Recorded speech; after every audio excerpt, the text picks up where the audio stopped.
అందరికి నమస్కారం. నేను మీ యాంకర్ రవి. గత 2 రోజులుగా న్యూస్లో కొత్త కాంట్రవర్సీ, వీడు మార్చేసుకున్నాడు, వీడు మారిపోయాడు, అది ఇది అని.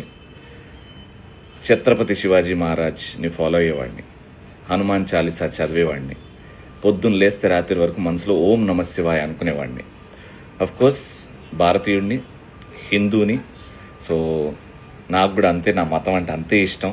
మతం కోసం నేను కూడా ఫైట్ చేసేవాడిని. అయితే బేసికల్గా ఏం జరిగిందో చాలామందికి తెలియదు, ఎందుకంటే యూట్యూబ్లో మేము చేసింది లేదు. చాలామంది హర్ట్ అయ్యారని డిలీట్ చేశాం. కానీ సోషల్ మీడియాలో నా నంబరు, నా కోయాక్టర్ నంబర్ పెట్టేసి వీళ్ళు హిందూ మతాన్ని హర్ట్ చేశారు అని చెప్పేసి స్టార్ట్ చేయగానే మాకు కాల్స్ రకరకాలుగా వచ్చినాయి. అందులో ఒక కాల్ రికార్డింగే బయట వాళ్ళు రిలీజ్ చేసింది.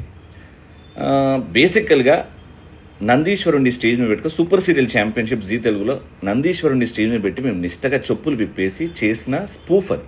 అంటే వీళ్ళని హర్ట్ చేయాలి అని రాసిన స్కిట్ కాదు, ఉన్న సినిమా సీన్ని మేము అక్కడ ఎనాక్ట్ చేయడం జరిగింది. అక్కడ చాలామంది హర్ట్ అయ్యారు. హర్ట్ అయిన దానికి నేను ఇంకోసారి అంటే వీడియో కూడా రిలీజ్ చేశాను, ఇంకోసారి ఇలాంటివి రిపీట్ అవ్వకుండా చూసుకుంటామని. చేసింది ఏమీ లేదు, నేను మాట్లాడింది హిందూ మతాన్ని, హిందూ దేవుణ్ణి అన్నది నా నోటి నుంచి ఏమీ లేదు. ఎప్పుడు అన్నాను, మీరు నన్ను 15 సంవత్సరాలుగా చూస్తున్నారు, నేనేంటో మీకు కొంచెం బాగా తెలియకపోయినా కొంచెం తెలుసు. ఇలా నేను ఎప్పుడూ నా ఆలోచనలు నా నోటి నుంచి రావు, ఎందుకంటే నా మతాన్ని నేను ప్రేమిస్తా, నా దేశాన్ని కూడా అంతే గట్టిగా ప్రేమిస్తా. సో ఈ న్యూస్ ఛానల్స్ వాళ్ళు వ్యూస్ కోసం రకరకాల థంబ్నెయిల్స్ వాడుతున్నారు. దయచేసి నమ్మకండి ప్లీజ్. నేనేంటో మీకు బాగా తెలుసు. అండ్ ఇలాంటివి ఫ్యూచర్లో జరగకుండా నేను జాగ్రత్త పడతాను. ఆల్రైట్, జై శ్రీరామ్.